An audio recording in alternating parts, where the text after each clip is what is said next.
बच्चों, dynamic Hindi crash course में आपका स्वागत है। मैट्रिक परीक्षा 2022 में अब कुछ ही दिन शेष बचे हैं।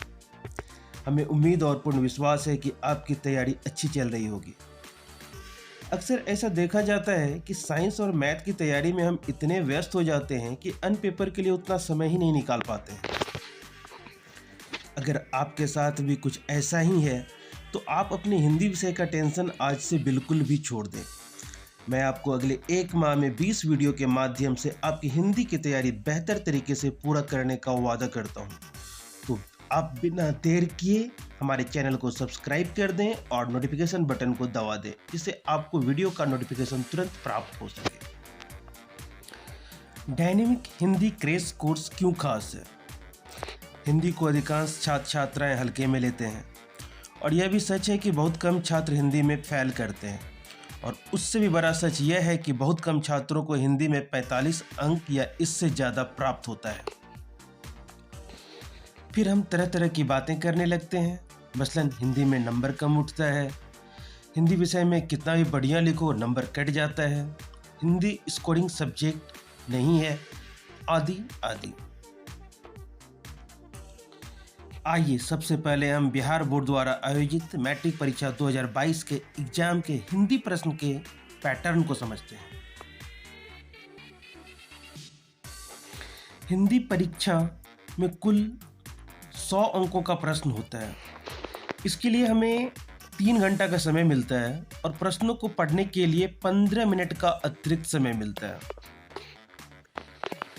खंड अ में कुल 100 प्रश्न पूछे जाते हैं और इन प्रश्नों की प्रवृत्ति बहुवैकल्पिक होती है। अक्सर इस खंड में छात्र गलती क्या करते हैं कि वह 50 से ज़्यादा प्रश्नों का उत्तर देकर चले आते हैं।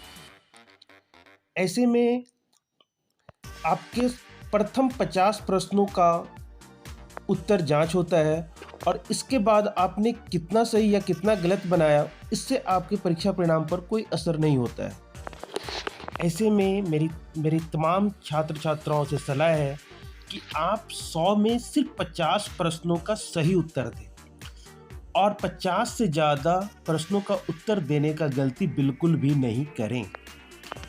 अगर आप 50 से ज़्यादा प्रश्नों का उत्तर देकर आते हैं और शुरुआत में 50 प्रश्नों के उत्तर जांच होने के पश्चात आपके आगे के प्रश्नों के उत्तर अगर सही भी हों तो इसका अंक आपके प्राप्तांक में नहीं जोड़ा जाता है।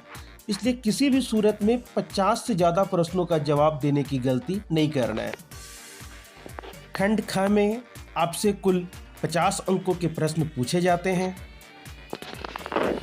खंड ब में आपसे कुल 50 अंकों के जो प्रश्न पूछे जाते हैं उसमें सबसे पहला 2 प्रश्न होता है अपठित गद्यांश। इसमें प्रत्येक प्रश्न में कई बार आपको अथवा में भी प्रश्न पूछे जाते हैं। आपको इस स्थिति में दोनों प्रश्न के एक एक प्रश्न को ही टच करना है और प्रत्येक गद्यांश से 5 प्रश्न होते हैं और प्रत्येक प्रश्न 2 अंक के होते हैं। इस प्रकार यहाँ से आपसे कुल 20 अंकों के प्रश्न पूछे जाते हैं। इसके पश्चात अगला प्रश्न आपको एक निबंध लिखने के लिए बोला जाता है। निबंध के लिए आपको 4 या 5 विषय दिए गए होते हैं और आपको किसी एक विषय पर 250 से 300 शब्दों में निबंध लिखना होता है।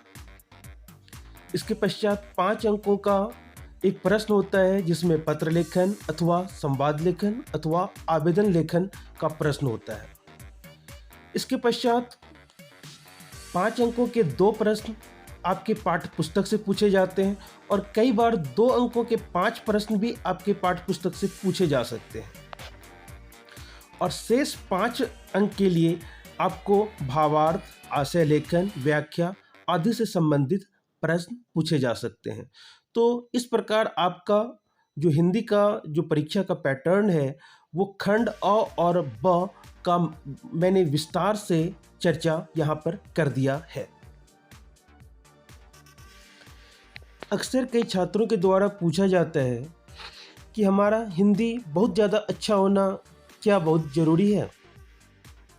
तो मैं ऐसे तमाम छात्रों को बताना चाहूँगा कि आने वाले समय में जब आप इंटर में एडमिशन लेंगे, तो चाहे आप साइंस पढ़ें या आप आर्ट्स पढ़ें या आप कॉमर्स पढ़ें, हिंदी आपका एक अनिवार्य विषय होगा। दूसरी बात कि हमारी अभिव्यक्ति का साधन हमारा मातृभाषा होता है, और ऐसे में हिंदी हमारा बेहतर होना बहुत ज़्यादा ज़रूरी है। अगर हमारी हिंदी अच्छी नहीं है, तो फिर हमारी पढ़ाई कोई ख़ास मायने नहीं रखती है। इसलिए अभिव्यक्ति के माध्यम के रूप में हिंदी का विशेष महत्व है, और हमें अपने हिंदी को बेहतर बनाने के लिए लगातार प्रयास करना ज़रूरी है। आपके परीक्षा को ध्यान में रखते हुए डायनेमिक हिंदी क्रैश कोर्स आपके संपूर्ण तैयारी के लिए काफ़ी बेहतर तरीके से प्रोग्राम को डिज़ाइन किया है, और यह आपके परीक्षा के लिए काफ़ी उपयोगी साबित होने वाला है। कुछ छात्र अक्सर पूछते हैं कि हमें हिंदी में अच्छा लिखने के बावजूद नंबर कम क्यों आते हैं। तो मैं ऐसे छात्र छात्राओं को बता दूं कि अगर आप किसी भी स्थिति में किताबी भाषा लिखते हैं अथवा किसी की कॉपी करके लिखते हैं, तो ऐसे में एवरेज मार्किंग होने की संभावना अधिक होती है, और आपका एग्ज़ाम अच्छा जाने के बावजूद भी आपको कम अंक मिलते हैं। इसलिए हमेशा ये प्रयास करना चाहिए कि हिंदी या किसी भी भाषा में आप अपने भाषा में जवाब देने का प्रयास करें।